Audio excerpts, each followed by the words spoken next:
नमस्कार। एक बड़े खुलासे और अलर्ट के साथ मैं हूं डॉक्टर प्रसून।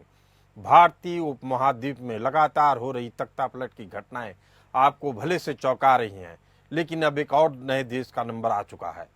पाकिस्तान, बांग्लादेश के बाद अब मालदीव के राष्ट्रपति ने तख्तापलट की आशंका जताई है। वहीं भारत के अंदर अमेरिकी अधिकारियों की अति सक्रियता एक संभावित खतरे की ओर अलर्ट कर रही है।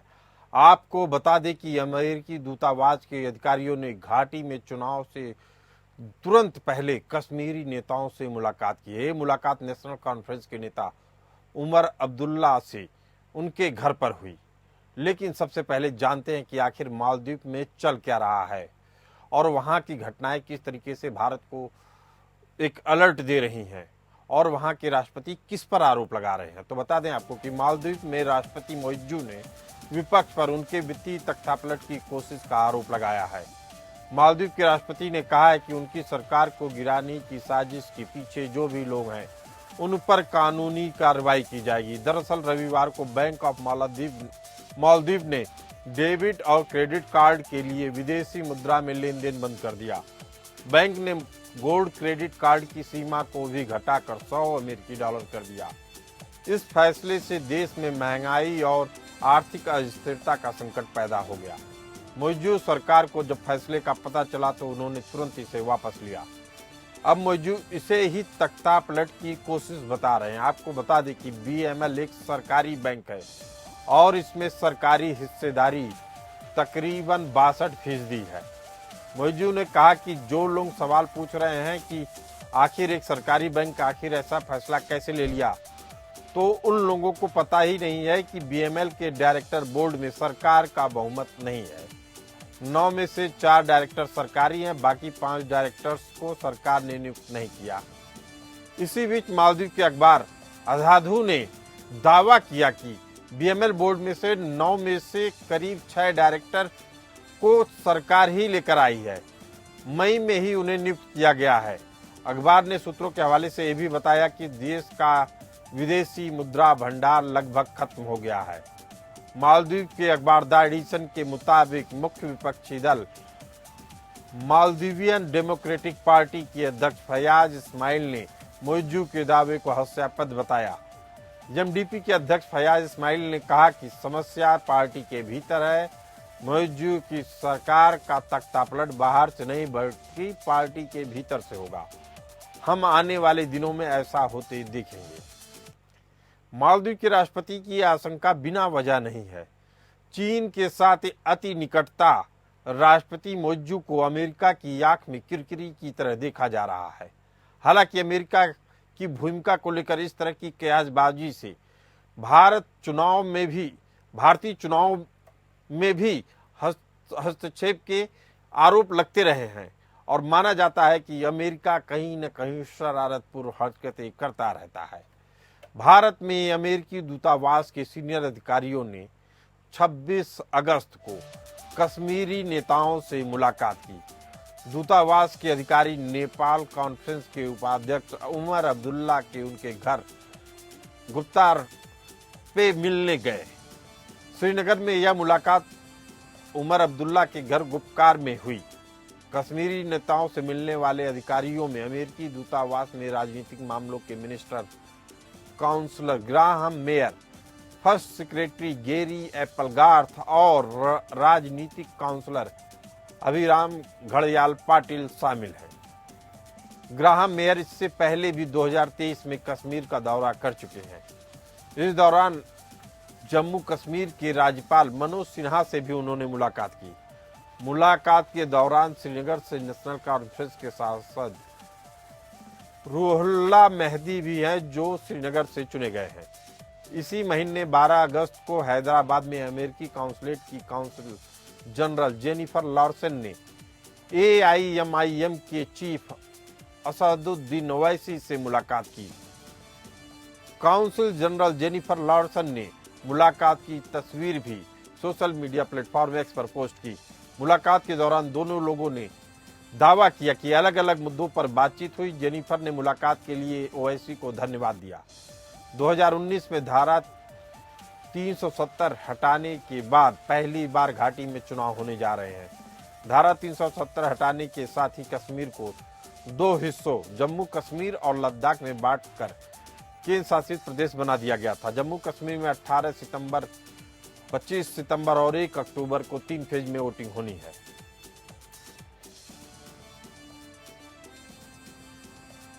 अब्दुल्ला के अलावा अमेरिकी राजनयिकों ने श्रीनगर के पूर्व मेयर जुनैद अजीम मट्टू से बात की। मट्टू पिछले अगस्त सहित कई बार राजनयिकों से मिल चुके हैं। मट्टू द्वारा की गई एक पोस्ट के अनुसार उन्होंने बताया कि श्रीनगर के परिवर्तन, पर्यटन विकास की संभावनाओं और निवेश के अवसरों पर चर्चा की गई। अब सवाल यह है कि जो अमेरिका की नीयत समझते हैं वह इतना तो जानते हैं कि अमेरिकी अधिकारियों का यह दौरा महज टूरिज्म और ट्रेवल एडवाइजरी को लेकर तो नहीं हो सकता। अमेरिका के राष्ट्रीय सुरक्षा सलाहकार जैक सुलियन चीन के दौरे पर हैं। यह उनका पहला चीनी दौरा है। सुलियन यहां चीन के विदेश मंत्री वांग यी से मुलाकात कर दोनों देशों के संबंधों को स्थिर करने की कोशिश कर रहे हैं। सुलिवन और वांग सी एक दूसरे से पिछले 16 महीने में 4 बार मिल चुके हैं। दोनों की मुलाकात वियना, माल्टा, वाशिंगटन डीसी और बैंकॉक में हो चुकी है। जनवरी में राष्ट्रपति शी जिनपिंग और जो बाइडेन के बीच मुलाकात हुई। इसके बाद सुलियान और वांग यी भी मिले। बाइडेन और जिनपिंग ने संबंधों को फिर से शुरू करने की बात कही। अमेरिका जैक सुलियान के चीनी दौरे को राष्ट्रपति चुनाव के साथ नहीं जोड़ना चाहता, लेकिन ये ऐसे समय पे हो रहा है कि इसे नजरअंदाज नहीं किया जा सकता। जो बाइडेन ने चीन का प्रभाव कम करने के लिए एशिया के देशों के साथ पहले से ज्यादा संबंध मजबूत किए हैं और उसी के साथ अपनी सैन्य उपस्थिति भी बढ़ाई है। इससे साफ है कि अमेरिकी सरकार के स्थानीय सरकारों के भरोसे ही अमेरिकी हितों को अकेला नहीं छोड़ सकती, ऐसा उसका मानना है। और यही भारतीय उपमहाद्वीप के लिए सबसे बड़ा संकट है। तो सवाल उठता है कि क्या भारतीय उपमहाद्वीप की सरकारों को अमेरिका वास्तव में अस्थिर करना चाहता है, कमजोर करना चाहता है? इसी मुद्दे पर चर्चा करने के लिए हमारे साथ मौजूद हैं मोहम्मद अमीन, जो राजनीतिक विश्लेषक के तौर पर जुड़ रहे हैं, और करोड़ी सिंह जी हैं, जियो पॉलिटिकल एक्सपर्ट। आप दोनों मेहमानों का बहुत बहुत स्वागत है। पहला सवाल करोड़ी सिंह जी आप ही से कि क्या अमेरिका की वास्तव में मंशा है कि भारतीय उपमहाद्वीप में जितने भी देश हैं उनकी सरकारें कमजोर रहें ताकि वह अपने राजनीतिक हितों को साध सके? देखिए प्रसून जी, हर देश का अपना हित होता है और वो हर तरीके से अपना हित साधन करना चाहता है। तो ये केवल अमेरिका के नहीं, हर देश के लिए हम कह सकते हैं।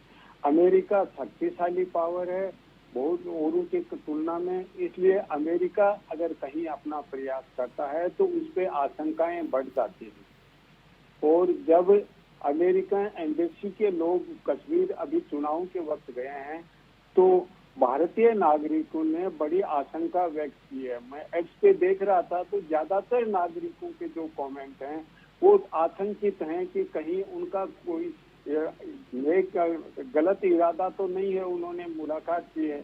लेकिन इस तरह की पब्लिसाइज मुलाकात है जो एक्स पे खुद पोस्ट भी कर रहे हैं, तो ये हमारे गवर्नमेंट की नोटिस में है और हो सकता है कि कहीं गवर्नमेंट ने ही इसको फैसिलिटेट किया। पहले भी फॉरेन मिशन के लोग हमारे यहाँ कश्मीर में गए हैं। करोड़ी सिंह जी, सवाल बस इतना है कि कश्मीर में अगर टूरिज्म की बात करनी थी या किसी और तरह की बात करनी थी, वह सरकार बनने के बाद करते। सवाल वही खड़ा होता है कि चुनाव से जस्ट पहले आपकी सक्रियता, अगर आपको मैंने पूरा विवरण दिया अपनी रिपोर्ट में कि कैसे मालदीव की सरकार डर गई है चूंकि उसके चीन से संबंध है, उसको अस्थिर हो रही है। बांग्लादेश में जो हुआ उसके लिए किसने आरोप लगाया और किस पे आरोप लगाया दुनिया को मालूम है। पाकिस्तान के इमरान खान ने भी अमेरिका पे आरोप लगाया कि उनकी सरकार गिराई गई, तख्ता पलट किया गया, उसके लिए भी अमेरिका को दोषी ठहराया। इस तरीके से साफ है एक के बाद एक देश इनके हत्थे चढ़ते जा रहे हैं और जिसके बाद अब भारत में सक्रियता दिख रही है, तो मुझे नहीं लगता है कि ये ऐसे ही हो रही है। जी देखिए प्रसून जी, आप चीन को कनेक्ट मत कीजिए। चाइना में अमेरिका के सुरक्षा सलाहकार का जाना और जो मालदीव में स्थिति होना और भारत में इनका जाना, तीनों को हम कनेक्ट नहीं कर सकते। तीनों का कोई कनेक्शन नहीं हो सकता। तीनों अपने आप में सेपरेट एक्सरसाइज हैं। डिप्लोमेटिक एक्सरसाइज हर देश करता है। अमेरिका भी चीन के साथ अपना एंगेजमेंट बनाए रखना चाहता है। अमेरिका भी नहीं चाहता चीन से रिश्ता बिगड़े, चीन भी नहीं चाहता एक लिमिट के आगे। तो मालदीव की जहां तक आपने बात की, हो सकता है फाइनेंशियल वायबिलिटी की वजह से ऐसा किया हो, लेकिन राजनीति जिस तरह की होती है और राजनीतिक नेतृत्व होता है, उसको अगर कहीं चुनौती लगती है और अपोजिशन का उसमें इन्वॉल्वमेंट लगता है तो वो आशंका व्यक्त करता है। लेकिन भारत के संदर्भ में इस तरह का हम नहीं कह सकते, क्योंकि अगर इरादे उनके नेक नहीं होते तो इस तरह से वो सोशल मीडिया पे नहीं डालते, इतनी पब्लिसाइज उनकी यात्रा नहीं होती।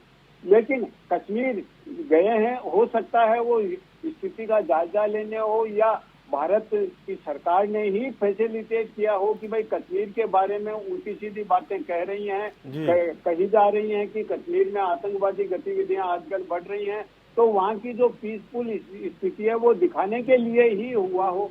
तो हम एकदम से ये बात नहीं। करोड़ी सिंह जी, जो आप तो हमारे साथ कई डिबेट में रहे हैं, जो स्थितियां परिस्थितियां हैं डेमोक्रेसी के लिए अमेरिका की जो चिंता है वह एक ढकोसला है। पिछले डिबेट्स में हमारे ये साफ हो चुका है, उसको डेमोक्रेसी से कोई लेना देना नहीं है। आप अगर डेमोक्रेसी से लेते तो गल्फ कंट्रीज में डेमोक्रेसी को बढ़ावा देते, नहीं। जो डेमोक्रेटिक तरीके से चुन के सरकारें आई हैं उनको आप कहीं ना कहीं अस्थिर कर रहे हैं। हमारे साथ मौजूद हैं डॉक्टर मोहम्मद अमीन, राजनीतिक विश्लेषक। मोहम्मद अमीन साहब, आपको लग रहा है कि ये केवल महज दौरा है, बिना किसी मकसद के किया जा रहा है? देखिए प्रसन्न जी, मैं जैसे कि आपको पता है कि मैं विदेश मंत्रालय में डिप्लोमेट भी रहा हूँ और गृह मंत्रालय भारत सरकार में भी रहा, तो मैं इस बात में बिल्कुल एग्री नहीं करूंगा करोड़ीमल जी की बात की कि उनका जो दौरा है वो एक शांतिप्रिय दौरा था या वहां पर जायजा लेने के लिए गए थे। ये आपको सबको पता है और ये जग जाहिर है कि अमेरिका जो है हमेशा अपनी जो डुअल पॉलिसी रखता है, मिलता भी है और पीछे से धक्का भी देता है। इसको आपने देखा कि इसने अभी, और इसी तरह से चाइना का हाल है। चाइना में भी अभी जो बांग्लादेश की स्थिति, जो आप एशिया का जिक्र कर रहे थे, उसमें मालदीव का आपने जिक्र किया, लेकिन मालदीव के साथ में आपने अभी देखा है हाल की जो घटना हुई है उसमें सबसे पहले तो सत्ता परिवर्तन हुआ है वहां पर नेपाल में, जिसके लिए चाइना जिम्मेदार है। उसके पहले आप देखिए कि सत्ता परिवर्तन हुआ पाकिस्तान के अंदर। उसके बाद आप आइए तो बांग्लादेश के अंदर तख्ता पलट हुआ। और तख्ता पलट करने के कारण क्या थे? कारण ये था कि ये गई थी हसीना, वहां की प्रधानमंत्री, चाइना से मिलने के लिए बहुत ज्यादा खुशी थी और अपने संपर्क बनाने की कोशिश की थी। लेकिन चूंकि बात इसलिए नहीं बनी कि उसके पीछे अमेरिका था, तो अमेरिका जो है वो नहीं चाहता था कि ये यहाँ पर चाइना के साथ हो। तो चाइना ने क्या किया कि उसके राष्ट्रपति ने इनसे मिलने से इनकार कर दिया और ये अपना बीच में दौरा छोड़ के आई।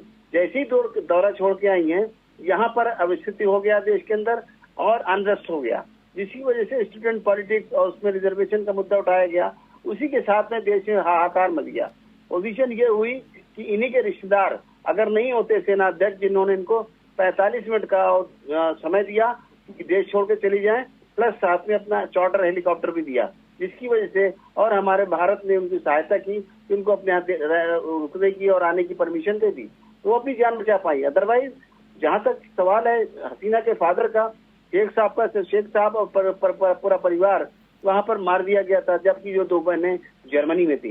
ये बिल्कुल स्थिति स्पष्ट है और मैं नहीं समझता हूँ कि हमारी भारत सरकार ने इनको क्यों वहां पे जाने दिया, जबकि वहां पर इनके देश की एडवाइजरी और देशों की, यूरोपियन कंट्रीज की एडवाइजरी क्लियर कट जारी की गई है और इसकी तो जुलाई में ही की गई है। मोहम्मद अमीन साहब, वहां पर जहाँ जाए आतंकवाद है, ये तो जब दौरा करते हैं तो डेमोक्रेसी का सहारा लेते हैं, कहते हैं हम डेमोक्रेटिक प्रोसेस को देखना चाहते हैं, समझना चाहते हैं।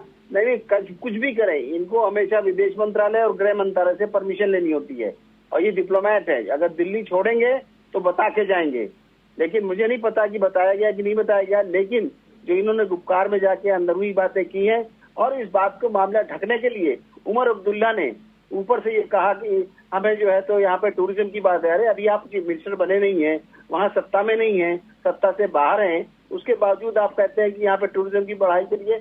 अरे टूरिज्म कोई आज से नहीं है, कश्मीर में आजादी से पहले से था और आजादी के बाद भी है और आज भी है और रहेगा। टूरिज्म कहीं नहीं जाता। ये तो सिर्फ बात को छुपाने के, पर्दा डालने के लिए उमर अब्दुल्ला ने ये बात कही, जबकि डिप्लोमेट्स को इस तरह वहां जाना नहीं चाहिए था।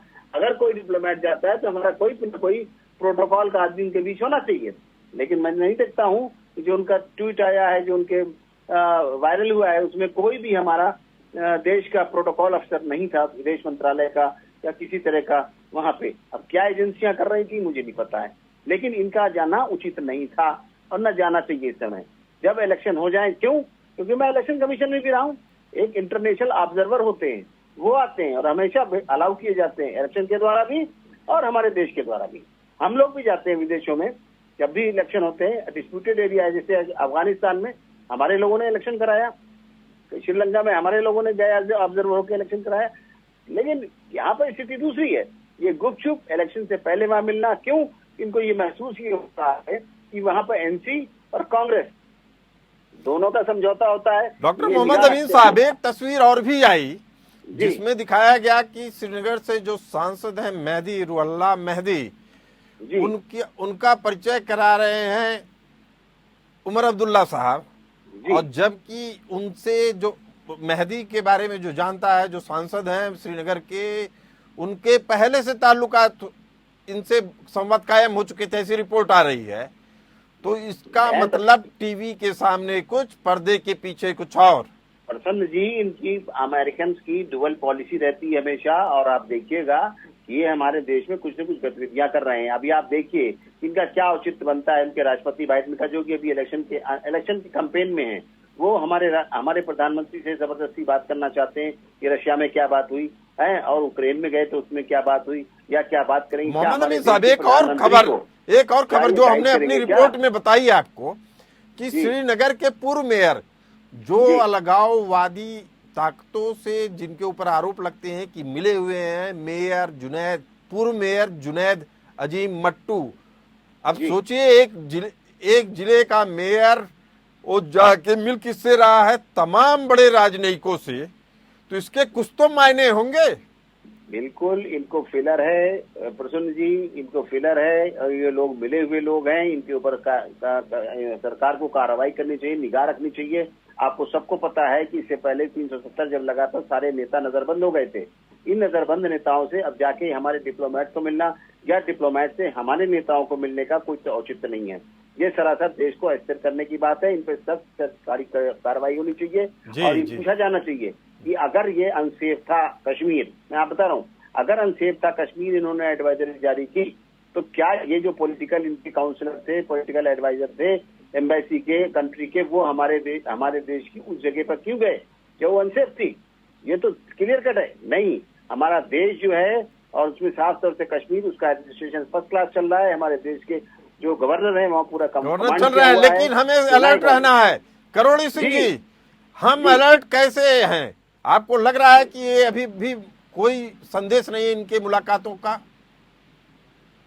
देखिए, हमारे को पैनलिस्ट ने भी कहा कि विदेश मंत्रालय से परमिशन लेके जाते हैं, ऐसे नहीं होता है। तो अगर हमारे विदेश मंत्रालय ने ऐसी आशंका दी तो इनको परमिशन क्यों दी? क्योंकि विदेश मंत्रालय मना कर सकता था। दूसरा, हमारे को पैनलिस्ट ने कहा कि बाइडेन से बात की, तो हमारे प्रधानमंत्री ने बातचीत की और प्रधानमंत्री ने खुद ने एक पे डाला है कि हमने बात की है, ऑस्ट्रेलिया के प्रधानमंत्री से की है, बाइडेन से की है।